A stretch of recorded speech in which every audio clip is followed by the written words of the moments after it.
नमस्कार, सत्ते पे सत्ता में आपका स्वागत है। मैं हूं आपके साथ अतुल प्रताप सिंह। दिलवालों की दिल्ली को उनकी सरकार मिल गई, नई मुख्यमंत्री भी मिल गई, कैबिनेट की बैठक भी हो गई, यमुना की आरती भी हो गई। उसके बाद दिल्ली सरकार की पहली प्रेस कॉन्फ्रेंस भी हो गई।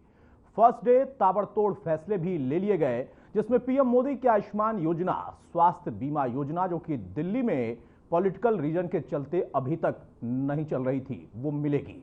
दूसरा महत्वपूर्ण फैसला यमुना की साफ सफाई का काम, जिस पर पहले ही काम जोर शोर से शुरू भी हो चुका है। और तीसरा और इंपॉर्टेंट यानी बहुत महत्वपूर्ण फैसला वो ये कि बीजेपी सरकार इसी विधानसभा सत्र में आपकी कैग रिपोर्ट पेश करने वाली है, जो कि प्रधानमंत्री का वादा भी था, जिसने विपक्ष में खलबली अभी से मचा रखी है। 24 फरवरी से 27 फरवरी तक दिल्ली विधानसभा का पहला सत्र आयोजित होने वाला है। तो क्या यह माना जाए कि दिल्ली सरकार के ऐलान से विपक्ष को चारूखाने चित्त करने का जो मौका उनके पास है, वो उसकी पूरी तैयारी कर रहे हैं। इसमें पूर्व की आप सरकार में शामिल कई मंत्री भी लपेटे में आ सकते हैं। तो क्या पूर्व सीएम अरविंद केजरीवाल की मुश्किलें भी और बढ़ सकती हैं, या फिर चुनावी वादों को पूरा करने में कुछ और वक्त लगेगा? एक रिपोर्ट आपको दिखाते हैं, उसके बाद विस्तार से चर्चा।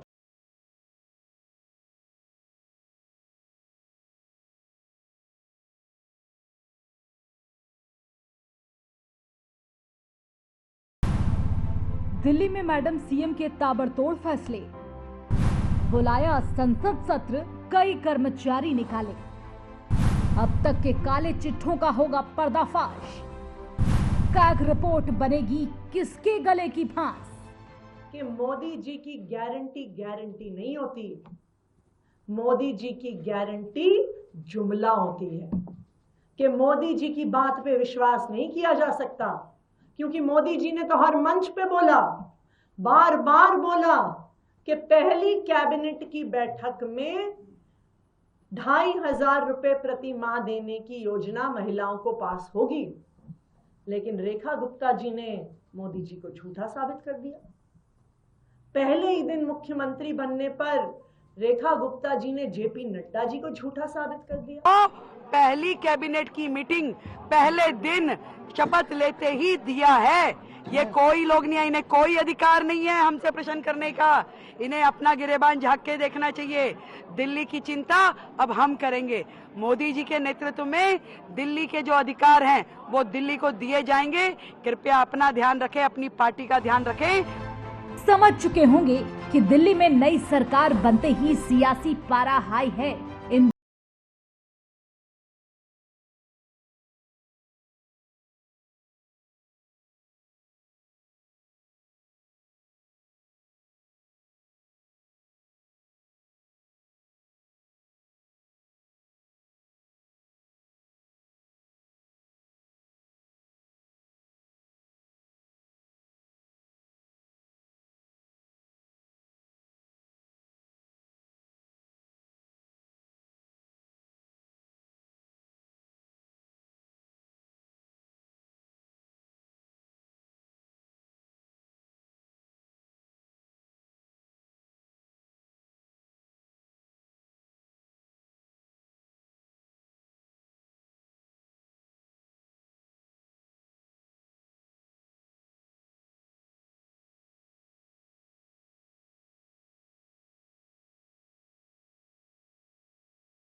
विभाग के अधिकारियों संग बैठक हुई और सड़कों के गड्ढों को लेकर भी कार्य योजना तैयार की जा रही है।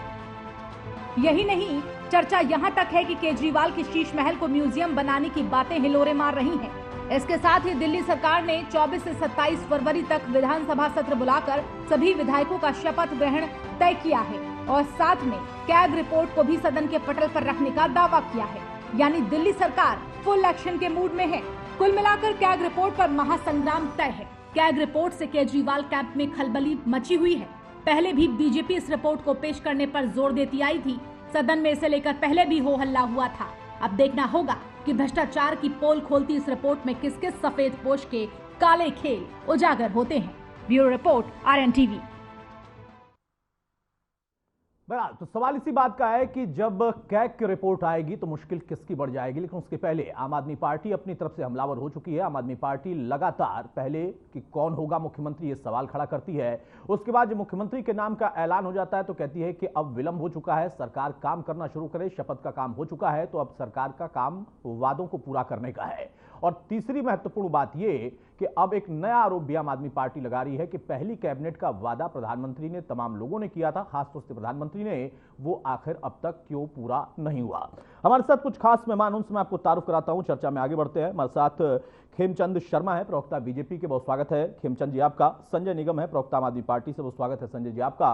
और साथ में निरंजन पोद्दार हैं, राजनीतिक विश्लेषक, हमारे साथ, बहुत स्वागत है निरंजन पोद्दार साहब आपका। खेमचंद शर्मा साहब, शुरुआत आपसे ही कर रहा हूं भाई। सरकार बन गई, शपथ हो गया, कैबिनेट की बैठक हो गई, लेकिन वादा पूरा नहीं हुआ, ये आम आदमी पार्टी कह रही है।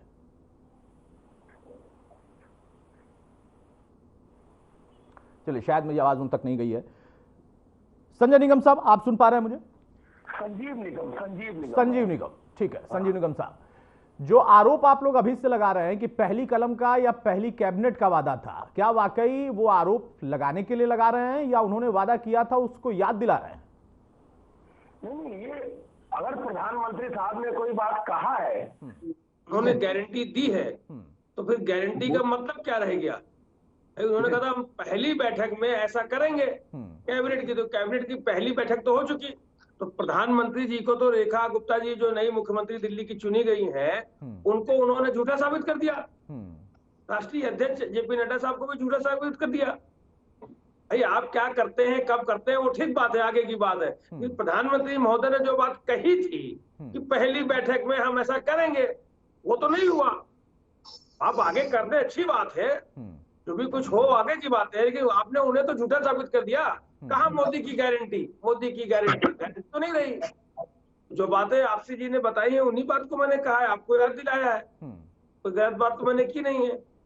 और आप बताएं अगर आपको कोई प्रश्न हो। नहीं, बिल्कुल सही कहा आपने कि आपने वही बातें याद दिलाई हैं जो कि प्रधानमंत्री ने कहा था, जेपी नड्डा साहब ने कहा था, लेकिन वो पहली कैबिनेट में नहीं हुआ।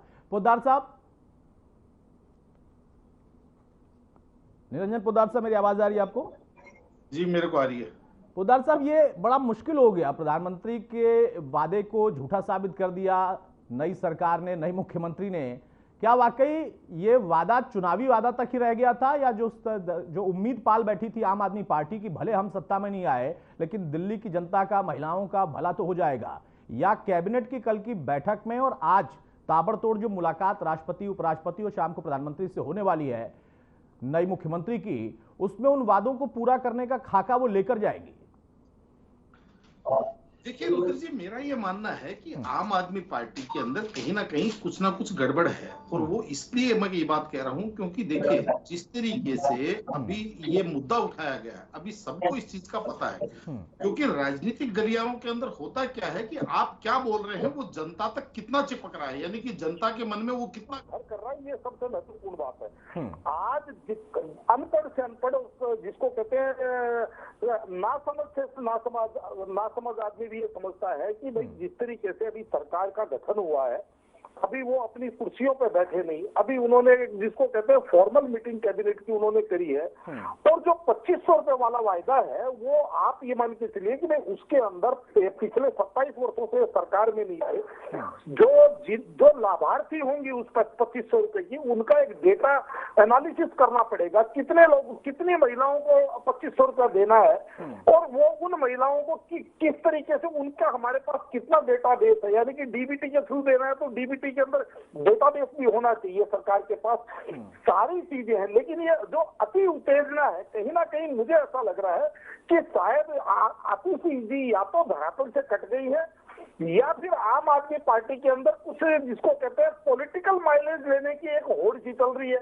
वो इसलिए कह रहा हूं क्योंकि जिस तरीके से मेरी बात होती है कई वरिष्ठ नेताओं से, तो वो ये कहते हैं कि इस समय एलओपी के लिए कहीं ना कहीं आम आदमी पार्टी के अंदर बहुत बड़ा जिसको कहते हैं मंथन और चिंतन चल रहा है। अब इसके अंदर जिस तरीके से मान लीजिए नेतृत्व एक जो सुनने में आ रहा है कि भाई जो अरविंद केजरीवाल जी चाहते हैं कि गोपाल राय जी को एलओपी बनाया जाए क्योंकि वो सबसे वरिष्ठ है, सबसे विश्वास पात्र है, और सबसे बड़ी बात आंदोलन के समय से वो जुड़े हुए हैं।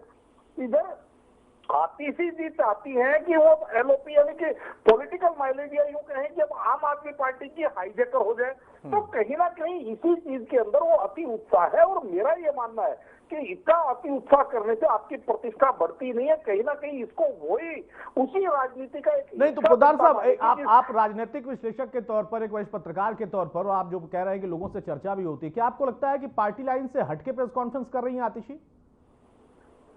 देखिए, आज की तारीख में आम आदमी पार्टी की स्थिति ये है रुद्र जी कि जिस तरीके से आम आदमी पार्टी की जो सर्वोच्च नेता है वो लगभग समझ लीजिए 15-16 सर्वोच्च नेता सारे हार चुके हैं इन चुनावों के अंदर। आतिशी जी जो है वो अपनी सीट बचाने में सफल रही, लेकिन वास्तविकता ये है कि राजनीति के अंदर क्या होता है कि दोस्त जब फैल हो जाए तो दुख होता है, लेकिन दोस्त फर्क आ जाए तो ज्यादा दुख होता है। कहीं ना कहीं ये फार्मूला काम करता है। जिस तरीके से जेल से आने के बाद में अरविंद केजरीवाल जी ने आतिशी को मुख्यमंत्री का दायित्व दिया था, कहीं ना कहीं ये सोच करके कि हम दोबारा से सरकार में आएंगे, और उन्होंने स्वयं कहा भी था कि ये केवल नाइट वॉचमैन की भूमिका में होंगी। तो अब आतिशी जी चाहती हैं कि जिस तरीके से उनको टेम्पररी मुख्यमंत्री बनाया गया था, अब वो परमानेंट एलओपी बन जाए। तो कहने का तात्पर्य ये है कि अगर संवैधानिक पद की बात करेंगे तो संवैधानिक पद के ऊपर तो आज आतिशी जी हैं, अरविंद जी तो आज पार्टी के पद के ऊपर है, संयोजक के पद पे है, लेकिन जो सरकार के अंदर भागीदारी है वो विधानसभा के सदन के अंदर जो भागीदारी है वो आतिशी जी की है। तो अब यानी होड़ से ज्यादा मुझे लगता है कि या तो हार की हताशा है या फिर ज्यादा अति उत्साह उत्सुकता है। बहरहाल खेमचंद शर्मा साहब, भाई संजीव निगम साहब हमारे साथ जुड़े हैं, वो कह रहे हैं कि मैंने कौन सी नई बात कही, जो प्रधानमंत्री ने कहा, जो आपके राष्ट्रीय अध्यक्ष ने कहा, वही बात तो आतिशी और उनकी पार्टी कह रही है। हालांकि पोद्दार साहब ने विश्लेषण अलग तरीके से किया, लेकिन उनका तर्क है कि हमने तो कोई नई बात नहीं की, हम तो यही बात कही जो आप चुनाव में कह चुके हैं। आप ही ने कहा था पहली कैबिनेट और वादा पूरा। नमस्कार, जय श्री राम, जय हिंद। आवाज आ रही है आपको? आ रही बोलिए। देखिए, पत्रकार ने बहुत ही अच्छे तरीके से इसका एनालाइज किया है, बहुत सारा कुछ बचता नहीं, लेकिन हमारी पार्टी से पूछना चाहता हूँ, 11 साल में आप कुछ नहीं कर पाए, इवन आप बेनिफिशियरी आइडेंटिफाई नहीं कर पाए, पैसा देना तो बहुत दूर की बात है, और आप चाहते हैं कि 1 घंटे में ही कल हमारी सरकार बहनों को सभी को पैसा देते, लेकिन बहनों में कौन सी बहनों को दे? क्या जो आपने बांग्लादेशी या रोहिंग्या दिल्ली में बसाए हुए उनको दे दे? आइडेंटिफिकेशन तो होगा ना, वेरिफिकेशन तो होगा, डेटा एंट्री तो होगी, रिकॉर्ड कीपिंग तो होगी, रिकॉर्ड तो मेंटेन किया जाएंगे, कोई साइट तो बनेगी, कोई वेबसाइट तो बनेगी, कोई एप्लीकेशन तो बनेगा, कोई प्रोसेस तो बनेगा, कोई डिपार्टमेंट तो फॉर्म होगा, कोई ऑफिसर्स तो अपॉइंट होंगे, कुछ स्टाफ तो लगाया जाएगा, और उसकी बजटिंग होगी।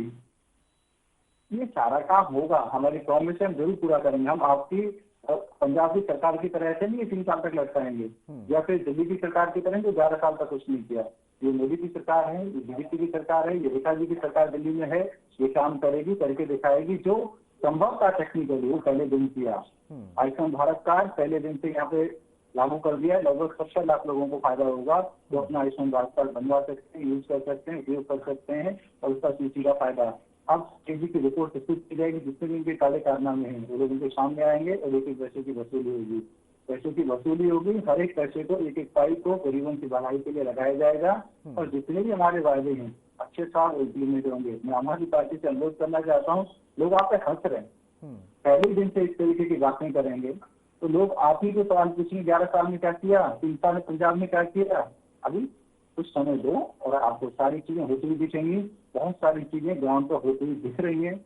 आज एडमिनिस्ट्रेशन एक्टिव है, लोगों के काम हो रहे हैं, लोगों को सीवर साफ हो रहे हैं, पानी की समस्या पे जो पानी है उपलब्ध एटलीस्ट वो पानी घरों में पहुंच रहा है। जहाँ पे रिपेयर की जरूरत है रिपेयर हो रही है, माँ यमुना जी की सफाई का काम शुरू हो चुका है। सरकार पूरी तरीके से एक्टिव है, ऑफिसर के साथ मीटिंग हो रही है, काम एलोकेट किए जा रहे हैं, आइडेंटिफाई किए जा रहे हैं, किस ऑफिसर से काम दिया जाएगा, किस ऑफिसर को बदला जाना चाहिए, सारी चीजें हो रही हैं। तो समय लगेगा, सरकार बनी है, लेकिन हर काम होगा और जल्दी की चोट पे होगा। मेरे को एक मीटिंग में जाना है, मैं माफी चाहूंगा। जय हिंद, नमस्कार। ठीक है खेमचंद भाई, बताइए संजीव जी, ये तो गजब की बात हो गई। खेमचंद कह रहे हैं कि कुछ तो समय दीजिए, आप इतना भी समय नहीं देंगे। तो 11 साल में जो किया तो किया। आप ये कह करके प्रधानमंत्री महोदय मोदी जी जो है उनके 11 साल के अनुभव पर सवालिया निशान लगा रहे हैं आप। अरे भाई, आप ये कह देते हैं ना कि जल्दी से जल्दी होगा, जुलाई तक हो जाएगा, 1 साल में हो जाएगा, 6 महीने में हो जाएगा। तो आपने कहा था, मैंने कोई नई बात कही हो तो समझ में आता। मैं जब आपको जल्दी मोदी जी के कार्य मतलब उनके अनुभव पे, आप उनका अनुभवी नेता है भाई, उनकी गारंटी है। उन्होंने कहा था पहली कैबिनेट में ऐसा हो जाएगा भाई, वो ये भी तो कह सकते थे। चलिए, मतलब आप ये तो मानते हैं ना संजीव जी, आप ये तो मानते हैं ना कि मोदी जी अनुभवी नेता हैं, आप लोगों का अनुभव कम था क्योंकि आप लोगों ने यमुना साफ करने का वादा जो किया था वो नहीं कर पाए 11 साल में 10 साल में। खेमचंद जी ने या रेखा गुप्ता जी ने उनके अनुभव में सवालिया निशान लगा दिया।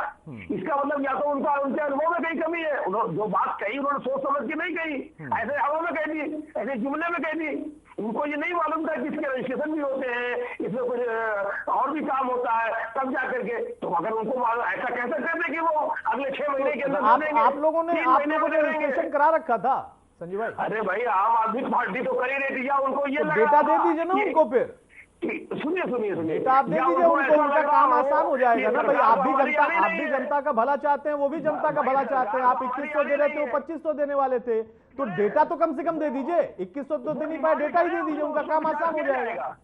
वो डिमांड करे, रिक्वेस्ट करे, अच्छा रिक्वेस्ट करने पर उसको विचार किया जाएगा। जनता का भला सर्वोपरि नहीं है, रिक्वेस्ट पहले आप कराएंगे फिर देंगे डेटा। उनका फोकस इस चीज में नहीं है, उनका फोकस तो ये है जी हम वो करेंगे। अरे अरविंद केजरीवाल साहब ने खुद ही कहा था, सरकार बनते ही पहली जो सत्र होगा उसमें कैग की रिपोर्ट रखी जाएगी। तो आप कौन सी नई बात कह रही है? जो बात अरविंद केजरीवाल साहब ने कही वही बात आप कह रही है। अगर हमारी सरकार आती है तो हम भी पहली बार कैग की रिपोर्ट रखते पहले सत्र में, आप रख रही है। तो ये जो चीजें हैं वो सामने मुश्किल ये है ना कि मुझे अन्ना के आंदोलन का दौर याद आ गया। आपने भी कहा था कि आते ही लोकपाल, वो क्या हुआ, कहां गया, आपको भी पता है। दूसरा, डेटा देने के लिए आप कह रहे हैं कि रिक्वेस्ट करें। अरे जनता का भला कराने के लिए आपको उनके रिक्वेस्ट की जरूरत है। आपको खुद आगे बढ़कर जाना चाहिए, कहना चाहिए कि ये डेटा है 2100 वाला, आप इसको 2500 वाला बना के दे दीजिए, फिर वो पड़ताल कर लेंगे कि उसमें किसको देना है, नहीं देना है, रोहिंग्या, बांग्लादेशी, तमाम तरह की बातें। पोद्दार साहब, जिस बात का आपने जिक्र किया कि अति उत्साह है, क्या ये अति उत्साह रणनीति के तहत आतिशी का है या आम आदमी पार्टी का ये अति उत्साह है? क्योंकि जिस वक्त परिणाम आए उसके बाद अगले या उसके अगले दिन से एग्जैक्ट लगातार आतिशी आती रही और लगातार वो दिल्ली में यहां पर लाइट कट रही है, इस एरिया में इतने घंटे लाइट कटी, मतलब एक सिलसिला उन्होंने शुरू कर दिया। आम आदमी पार्टी का एक पैटर्न हमने हमेशा देखा है कि उनके तमाम नेता मंत्री, वो सरकार जब थी उनकी, उस वक्त में एक ही मुद्दे पर हर 1 घंटे पर प्रेस कॉन्फ्रेंस करते थे। चीजें वही होती थी लेकिन वो करते थे, चेहरे बदलते थे, शब्द वही होते थे, कंटेंट वही होता था। क्या वही पैटर्न वो फॉलो कर रहे हैं या नई रणनीति है? और अगर ये रणनीति है तो क्या दिल्ली की जनता को ये रास आ रही है? देखिए रुद्र जी, ये राजनीति है और राजनीति छलिया है। जैसे आपको पता ही होगा कि जो भारत की जो जिसको कहते हैं जो चुनावी राजनीति है, इसके अंदर हर बार 2-2-4 नहीं होता, कई बार 2-2-3 भी होता है, कई बार 2-2-5 भी होता है।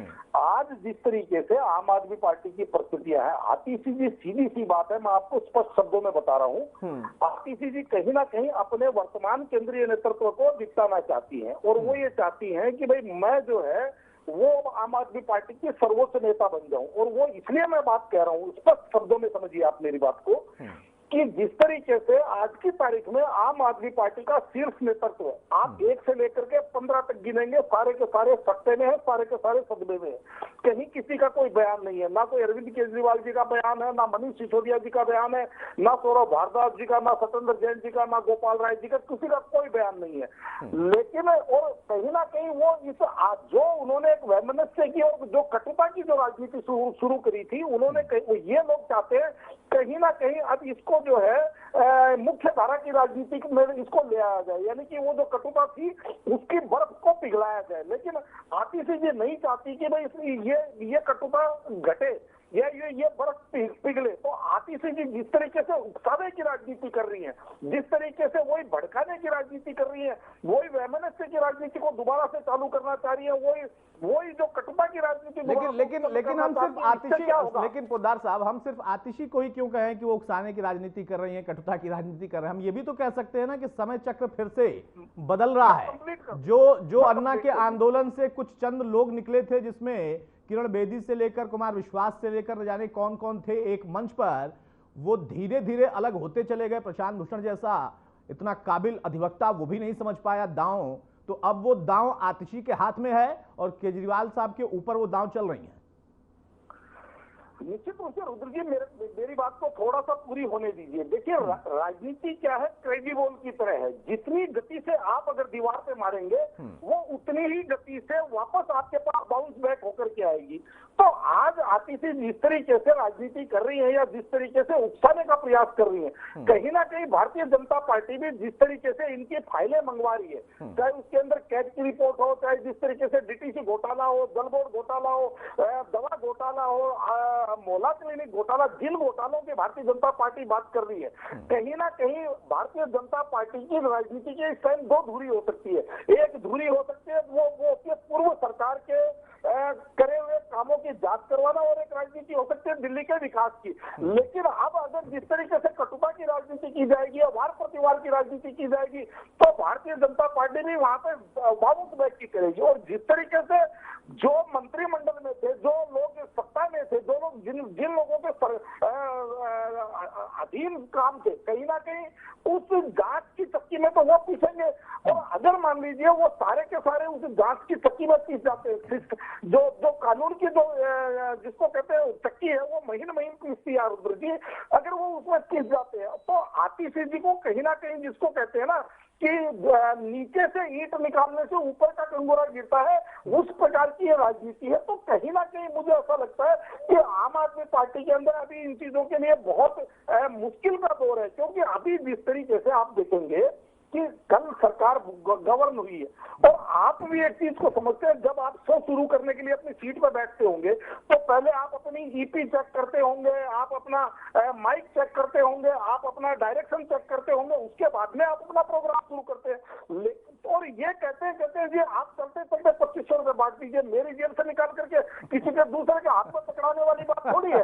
इसके अंदर सरकार का फंड की क्या व्यवस्था है, कौन से फंड की कहाँ क्या क्या ये चीज की जा सकती है, कि कौन कौन महिलाएं इसके अंदर लाभार्थी वर्ग में कौन कौन महिलाएं आएंगी, उनकी सबकी एक पॉलिसी बनेगी कि इसमें इसके क्राइटेरिया क्या होंगे, उनके डेटा क्या होंगे, उनको पैसा भेजा कैसे जाएगा, जो पैसा भेजा जाएगा वो सही जगह पहुंचेगा ना। ये सारी की सारी चीजों का जिसको कहते हैं बैठ करके विमर्श होता है और उसके बाद में इस प्रकार की योजनाएं लागू होती है। अगर रही बात आरोप प्रत्यारोप की, तो ये आरोप तो इनके ऊपर भी लग सकता है कि आज आपको पंजाब के अंदर 2.5 साल होने को आए, आपने भी 1000 रुपए देने का वायदा किया था, तो आप तो 2.5 साल बाद में भी वो शुरू नहीं कर पाए। यहाँ आप जब पहले सीट पे एडजस्ट नहीं हुए, कुर्सी के ऊपर बैठना नहीं सीखे, उससे पहले कह रहे हैं कि आप इस योजना को फलीभूत कर दीजिए। तो कहीं ना कहीं मुझे ऐसा लगता है कि इसको मैं इसीलिए कह रहा हूँ कि अति उत्साह है और ज्यादा तेजी कई बार क्या है घातक हो जाती है। ज्यादा तेजी कई बार वाकई घातक हो जाती है, क्योंकि आपको अभी भी झटका लगा है, अभी आपको समझने की जरूरत है, मंथन करने की जरूरत है। और कोई भी सरकार होती है उसको कम से कम 6 महीने का समय दिया जाता है, लेकिन चूंकि उनका वादा था तो वादा आप याद दिलाइए, लेकिन एक ही वादा बार बार याद दिला रहे हैं, तो कैग वाला भी उनका वादा है। मैं तो चाहूंगा कि उस पर भी उतनी तेजी से आतिशी बार प्रेस कॉन्फ्रेंस करें, उसको नहीं उठा रही हैं, क्योंकि उनको पता है कि उस पर बोलेंगे तो डायरेक्ट हो जाएगा। अभी वो खेल रही हैं लेकिन इनडायरेक्ट वे में खेल रही हैं। गुलरेज शेख हमारे साथ जुड़ चुके हैं, बीजेपी के प्रवक्ता। बहुत स्वागत है गुलरेज भाई आपका। गुलरेज भाई, संजीव निगम हमारे साथ है आम आदमी पार्टी से। उनका ये कहना है कि भाई हम क्या कह रहे हैं, हम तो सिर्फ वो कह रहे हैं जो कि आप लोगों ने वादा किया था, प्रधानमंत्री ने, नड्डा साहब ने वादा किया था। तो वादा उनका जो पहली कैबिनेट का था वो पूरा नहीं हो पाया है, रेखा जी ने उन्हें झूठा साबित कर दिया। और दूसरा 24 तारीख से सत्र भी शुरू होना है, कैग की रिपोर्ट का भी बेसब्री से वो इंतजार कर रहे हैं, तो क्या तैयारी है? देखिए, जनता द्वारा निष्कासित को समझकर जनता द्वारा निष्कासित केजरीवाल की जो पार्टी है ना, अभी डिप्रेशन से उभरी नहीं है, और जो उभरी नहीं है तो इस प्रकार की बातें कर रही है। इनकी बातों के इसके अलावा कुछ भी नहीं है। आज शपथ लिए 1 दिन हुआ है और अगर मुख्यमंत्री एक्टिव मोड में नजर आ रही है तो सराहना करनी चाहिए, लेकिन जो आदमी नकारात्मक भाव के साथ होता है तो उसके मुंह से भी निकलती है, वही हो रहा है। ये आम आदमी पार्टी के कोई बात नहीं, सीखना होगा कि किस प्रकार से जनता बीच पे जाते हैं, किस प्रकार से आना चाहिए, और अगर 2 अंकों में अगली बात।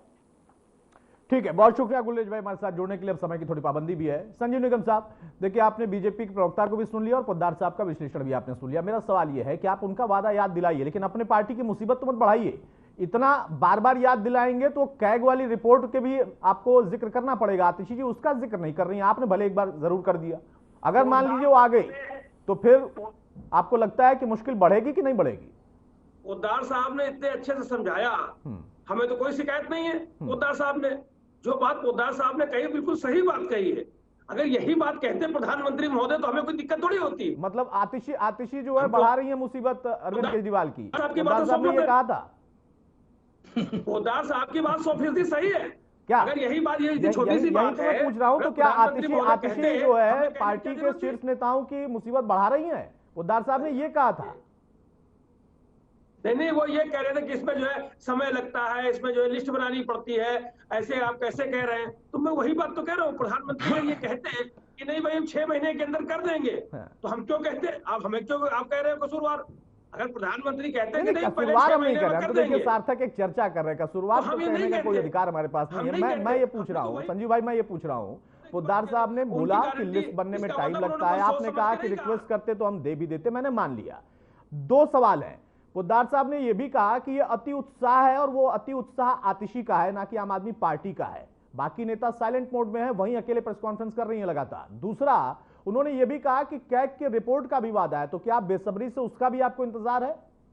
वो तो हम लोगों ने भी कहा था, अगर हम सरकार में आते तो हम भी रखते। भाई जो भी सरकार, ये नई सरकार जो भी बनेगी वो रखेगी, हम होते तो हम भी रखते। उसमें कोई गलत बात तो कहीं नहीं जा रही ना, हम उसके अगेंस्ट में हैं।